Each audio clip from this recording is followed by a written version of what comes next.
നബി സല്ലല്ലാഹു അലൈഹി വസല്ലം അവിടുന്ന് പറയുന്നുണ്ട്, തസ്മഉ വതുതിഉ ലിൽ അമീർ, ഭരണാധികാരി കേൾക്കുക. അത് എങ്ങനെയുള്ള ഭരണാധികാരി, അത് നിങ്ങൾക്ക് എന്തായാലും ഒന്ന് കേൾപ്പിക്കുന്നത് നല്ലതാണ്. നബി സല്ലല്ലാഹു അലൈഹി വസല്ലം പറഞ്ഞു, യകൂനു ബഅദി അഇമ്മത്തുൻ ലാ യഹ്തദൂന ബിഹുദായ, എന്റെ കാലശേഷം എന്റെ സന്മാർഗം പിൻപറ്റാത്തതായ ചില ഭരണാധികാരികൾ നിങ്ങൾക്ക് വരും.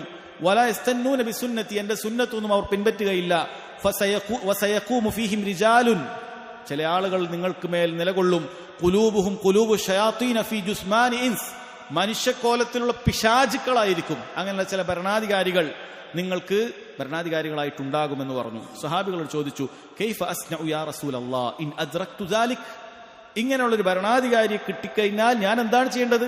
നബി സല്ലല്ലാഹു അലൈഹി വസല്ലം പറഞ്ഞത്, ഉടനെ പ്രക്ഷോഭം നടത്തണം, ലഹള നടത്തണം, അറബ് വസന്തം നടത്തണം എന്നാണ്.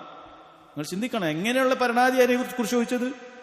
ജനങ്ങൾക്ക് ഉപദ്രവമാണ്, അതായത് പിശാചിന്റെ മനുഷ്യക്കോലെന്നേ ഉള്ളൂ, പിശാചിന്റെ പണിയാണ് മുഴുവൻ എടുക്കുന്നത്.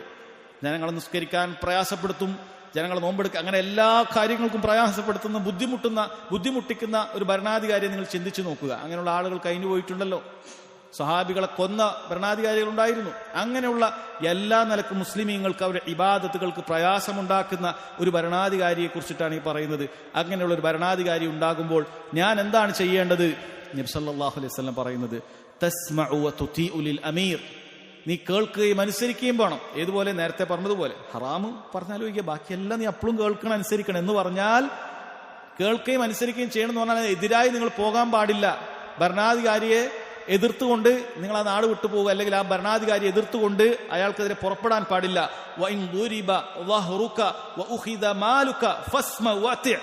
നിന്റെ പുറത്ത് അയാൾ അടിക്കുകയും അതേപോലെ തന്നെ നിന്റെ സമ്പത്ത് അപഹരിച്ചു കൊണ്ടുപോവുകയും ചെയ്താലും ശരി, നിങ്ങൾ കേൾക്കുകയും അനുസരിക്കുകയും വേണമെന്നാണ്.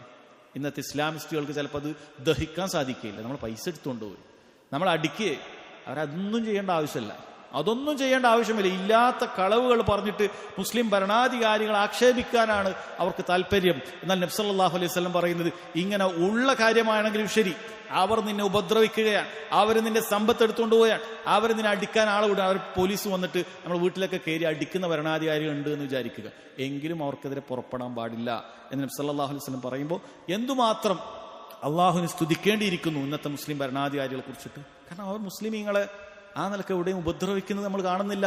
എന്നു മാത്രമല്ല, ദീനുൽ ഇസ്ലാമിന് വേണ്ട സകല ഹിദ്മത്തുകളും നടത്തിക്കൊണ്ടേയിരിക്കുകയാണ്. അല്ല, ഇന്നത്തെ സൗദി അറേബ്യക്ക് നിങ്ങളൊന്ന് എടുത്തു നോക്കൂ. അവിടെ അങ്ങനെ കുറ്റമുണ്ട്, ഇങ്ങനെ കുറ്റമുണ്ട്. ശരിയായിരിക്കാം, അവിടെ പലതും സംഭവിക്കുന്നുണ്ട്, നമുക്ക് തൃപ്തിയില്ലാത്ത പല കാര്യങ്ങളും സംഭവിക്കുന്നുണ്ട്, യാതൊരു സംശയവുമില്ല. പക്ഷേ അവിടെ ജീവിക്കുന്ന വിദേശികളാകട്ടെ, അവിടെയുള്ള പൗരന്മാരാകട്ടെ, ആർക്കാകട്ടെ, ദീനിൽ എന്തെങ്കിലും ചെയ്യാൻ പറ്റാത്തതായൊരു പ്രശ്നം അവിടെ ഉണ്ടോ? തൗഹീദ് അനുസരിച്ച് ജീവിക്കാൻ പറ്റാത്തതായൊരു കാര്യം, സുന്നത്തനുസരിച്ച് ജീവിക്കാൻ പറ്റാത്തതായ കാര്യം, അതുപോലെ അള്ളാഹു കൽപ്പിച്ച കാര്യങ്ങൾ ചെയ്യാൻ തടസ്സം നിൽക്കുന്ന എന്തെങ്കിലും ഒരു പ്രവൃത്തിയുണ്ടോ? ഇല്ല എന്ന് മാത്രമല്ല, അതിന് നേർ വിപരീതം അതുപോലെ നമുക്കില്ല. അവിടെ ഷിർക്ക് ചെയ്യിപ്പിക്കുന്ന ഒരു കാര്യമില്ല, ഷിർക്കിന്റെ അടയാളങ്ങൾ തന്നെ ഇല്ല. 1000, 2000, 10,000 കിലോമീറ്ററുകൾ നിങ്ങൾ എങ്ങനെ ചുറ്റി സഞ്ചരിച്ചാൽ പോലും ഷിർക്കിന്റെ ഒരു അടയാളങ്ങൾ അവിടെ കാണുകയില്ല. ബിദ്അത്തിന്റെ ഒരു അടയാളങ്ങളും ബിദ്അത്തിന്റെ ഒരു കൊടിയും അവിടെ നാട്ടിയിട്ടില്ല, ഒരു ബിദ്അത്തും അവിടെ നടക്കുകയില്ല. അതുപോലെ തന്നെ ഹറാമുകൾ എവിടെയെങ്കിലൊക്കെ നടക്കുന്നുണ്ടാവും. പക്ഷെ നമ്മെ സംബന്ധിച്ചിടത്തോളം 1000 10,000 കിലോമീറ്റർ സഞ്ചരിച്ചാലും ഒരു ഹറാമുകൾ നേർക്കുനേരെ കാണേണ്ടതായ ഒരവസ്ഥയും നമുക്കില്ല. എല്ലാ നിലക്കും ഒരു മുസ്ലിമായി ജീവിക്കാനുള്ള എല്ലാ സംവിധാനങ്ങൾ, പോകുന്ന സ്ഥലങ്ങളിൽ മസ്ജിദുകൾ, എല്ലാ സംവിധാനങ്ങൾ, ഏത് തിരക്കേറിയ സ്ഥലങ്ങളാകട്ടെ, ആളുകൾ ടൂറിന് പോകുന്ന സ്ഥലങ്ങളാകട്ടെ, അവിടെ പോലും ജമാഅത്തുകൾ ഗവൺമെന്റ് ചെലവിൽ സംഘടിപ്പിക്കുന്ന എല്ലാ നിലക്കും ഒരു മുസ്ലിമായി ജീവിക്കാൻ സാധിക്കുന്നതായി എല്ലാം അവിടെ സൗകര്യപ്പെടുത്തിയിരിക്കുന്നു. പക്ഷേ ചില ആളുകൾക്ക് അപ്പോഴും അവിടെ സംഭവിക്കുന്ന എന്തെങ്കിലുമൊക്കെ കാര്യങ്ങൾ കാണിച്ചിട്ട് അതിനെ കുറ്റം പറഞ്ഞ് അതിന് ആളുകൾക്ക് എന്ത് ചെയ്യാണ്? വിഷങ്ങൾ കുത്തിവെക്കുകയാണ്. എന്നാൽ നോക്കൂ, ദീനുൽ ഇസ്ലാമിന്റെ നിലപാട് അതിന് നേരെ വിരുദ്ധമാണ്. അതായത് ഭരണാധികാരി തെമ്മാടിയായി അവന്റെ തെമ്മാടിത്തം വെളിവായാൽ പോലും അയാൾക്കതിന് മിണ്ടാൻ പാടില്ല എന്നാണ് ദീനുൽ ഇസ്ലാം പറയുന്നത്. മറിച്ച് ഹദീസുകളിൽ കാണാൻ സാധിക്കുന്നത്, അങ്ങനെ ഭരണാധികാരി നശിച്ചു പോയാൽ അദ്ദേഹത്തിന്റെ കൈപിടിച്ചുകൊണ്ട് നിങ്ങൾ ഉപദേശിക്കട്ടെ, നിങ്ങൾ പരസ്യമായി എതിർക്കരുത് എന്ന് നബി സല്ലല്ലാഹു അലൈഹി വസല്ലം വളരെ കൃത്യമായി സഹോദരങ്ങളെ പറഞ്ഞിട്ടുണ്ട്. അതുകൊണ്ട് ഈ വിഷയത്തിൽ വഴിതെറ്റിപ്പോയ ഒരുപാട് ആളുകൾ നമുക്ക് കാണാൻ സാധിക്കും. അവർ മൻഹജുസ് സലഫിന്റെ ആളുകളല്ല. ഞാൻ നേരത്തെ നിങ്ങളോട് പറഞ്ഞു തന്നു, ജമാഅത്തെ ഇസ്ലാമി ഇന്റർനാഷണൽ തലത്തിൽ അവരുടെ പേര് അൽ ഇഖ്വാനുൽ മുസ്ലിമൂൻ എന്നാണ്, മുസ്ലിം ബ്രദർഹുഡ് എന്നാണ്. പല നാടുകളിലും അവരുണ്ട്, ഈജിപ്തിലും അതുപോലെ പല നാടുകളിലും അവരുണ്ട്. അതിന്റെ നമ്മുടെ നാട്ടിലുള്ള ഇന്ത്യയിലുള്ള പതിപ്പാണ് ജമാഅത്തെ ഇസ്ലാമി ബിൽ ഹിന്ദ് എന്ന് പറയുന്നത്. അതിന് മലയാളമുണ്ട്, ഉറുദു ഉണ്ട്, പല ഇതുമുണ്ട്, പല ഗ്രൂപ്പുകളുമുണ്ട്. ഈ ആളുകൾ ഈ വിഷയത്തിൽ ഏറ്റവും പിഴച്ച ആളുകളാണ്. ഭരണാധികാരികളെ വിമർശിക്കുക, അവരെ കളിയാക്കുക, അവരെ പരിഹസിക്കുക. അവർക്ക് ഈ ഹദീസുകളെ കുറിച്ചിട്ട് ഒരു വിലയുമില്ല, അള്ളാഹുവിന്റെ ആയത്തിനെ കുറിച്ചിട്ടൊരു ബോധ്യവുമില്ല. മാത്രവുമല്ല സഹോദരങ്ങളെ, നാം നേരത്തെ പറഞ്ഞു, ആ സ്വഹാബികളെ കാഫിറാക്കുന്ന, സ്വഹാബികളെ ആക്ഷേപിക്കുന്ന ആളുകളെ പുകഴ്ത്തുകയും അവർക്ക് സ്തുതിപാടുകയും ചെയ്യുക എന്നുള്ളത് ഇവരെ നമുക്ക് കാണാൻ സാധിക്കും. ഇപ്പൊ ജമാഅത്ത് ഇസ്ലാമിന്റെ പാകിസ്ഥാനിൽ അവരുടെ ബ്രാഞ്ചുണ്ട്, എല്ലാ നാട്ടിലും ഉണ്ട്. അവിടെ ഈ അടുത്ത് ചത്തുപോയ ഇറാനിലെ ഖാംനയി, അയാൾ ചത്തപ്പോൾ അയാളുടെ അനുസ്മരണം അവിടെ നടത്തുകയാണ്. ആരാണ് ആ വ്യക്തിയെക്കുറിച്ച് നമ്മൾ നോക്കിയാൽ സ്വഹാബികളെ ചീത്ത പറയുന്ന ആളാണ്. അയാൾ അമേരിക്കക്ക് കയറി നിന്നുകൊണ്ട് നമുക്ക് എന്ത് കാര്യമുള്ളത്? അയാൾ അയാൾ ശരിക്കും അങ്ങോട്ട് അടിച്ചു എന്ന് വിചാരിക്കുക. നമുക്ക് എന്താണ്? നമുക്ക് നമ്മുടെ സ്വഹാബികളാണ്.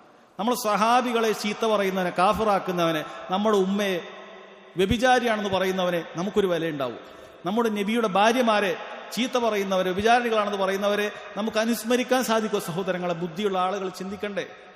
അല്ല, ഈ പറയുന്ന ആളുകളോട് ചോദിക്കുക, നിന്റെ ഉമ്മ വ്യഭിചാരിയാണെന്ന് പറയുന്ന, നിന്റെ ഉപ്പ കാഫിറാണെന്ന് പറയുന്ന, നിന്റെ സഹോദരങ്ങളൊക്കെ കാഫിറുകളാണ്, തെമ്മാടികളാണെന്ന് പറയുന്ന ഒരാൾ, അയാൾ അമേരിക്കൻ്റെ ഒരു കൊടി കത്തിച്ചു, അമേരിക്കയിലേക്ക് ഒരു ബോംബിട്ടു എന്നുള്ളത് കൊണ്ട് നിനക്ക് ഇഷ്ടപ്പെടാൻ സാധിക്കുമോ?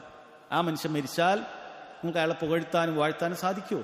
ഓരോരുത്തരും ചോദിക്കും, ഈ പറയുന്ന ആളോട് ചോദിക്കും, നിന്റെ ഉമ്മയെ കുറിച്ചിട്ട് ഇങ്ങനെയൊക്കെ ചെയ്യാൻ നിന്റെ അവസ്ഥ എന്തായിരിക്കും? നമ്മുടെ ഉമ്മയേക്കാൾ മുഅ്മിനീങ്ങളുടെ മുഴുവൻ ഉമ്മമാരാണ് നബി സല്ലല്ലാഹു അലൈഹി വസല്ലം ഭാര്യമാർ. അല്ലാഹു സുബ്ഹാനഹു വ തആല തൃപ്തിയുള്ള സ്വർഗത്തിലാണെന്ന് നബി സല്ലല്ലാഹു അലൈഹി വസല്ലം നാവ് കൊണ്ട് പറഞ്ഞവരാണ് അബൂബക്കറും ഉമറും ഉസ്മാനും അലിയും റളിയല്ലാഹു അൻഹും അജ്മഈൻ തുടങ്ങിയ സ്വഹാബികൾ അനേകമുണ്ട്. ആ ആളുകൾ ശപിക്കപ്പെട്ടവരാണ്, ആ ആളുകൾ വളരെ മോശപ്പെട്ടവരാണ്, നബി സല്ലല്ലാഹു അലൈഹി വസല്ലമയുടെ ഭരണം തട്ടിയെടുത്തവരാണ് എന്നെല്ലാം പറയുന്ന ഈ ആളുകളെ എങ്ങനെയാണ് ഇവർക്ക് പുകഴ്ത്താൻ സാധിക്കുക? അതുകൊണ്ട് സഹോദരങ്ങളെ, ഈ ആളുകളെല്ലാം തന്നെ വഴിപയച്ചു പോയ ആളുകളാണെന്ന് വളരെ കൃത്യമായി മനസ്സിലാക്കണം. ഈ ജമാഅത്തെ ഇസ്ലാമിയാകട്ടെ, അതിന്റെ രാഷ്ട്രീയ വർഷനായ SDPI ആകട്ടെ, അതല്ലെങ്കിൽ പല നിലക്ക് മുമ്പുണ്ടായിരുന്ന സിമി എന്നൊക്കെ പറഞ്ഞിട്ടുള്ളവരാകട്ടെ, ഇതെല്ലാം ഈ വിഷയത്തിൽ വളരെ പയച്ചു പോയതാണ്. അതല്ലാത്ത മറ്റു കാര്യങ്ങൾ അനേകമുണ്ട്. അവരെക്കുറിച്ചുള്ള ചർച്ചയല്ല നമ്മുടേത്. അവരോരോരുത്തരെ കുറിച്ച് ചർച്ച ചെയ്യുകയാണെങ്കിൽ മൻഹജു സലഫിൽ നിന്നും വ്യതിചലിച്ചു പോകുന്ന, വിശ്വാസ കാര്യങ്ങൾ വ്യതിചലിച്ചു പോകുന്ന ഒരുപാട് കാര്യങ്ങൾ നമുക്ക് പറയാൻ പറ്റും.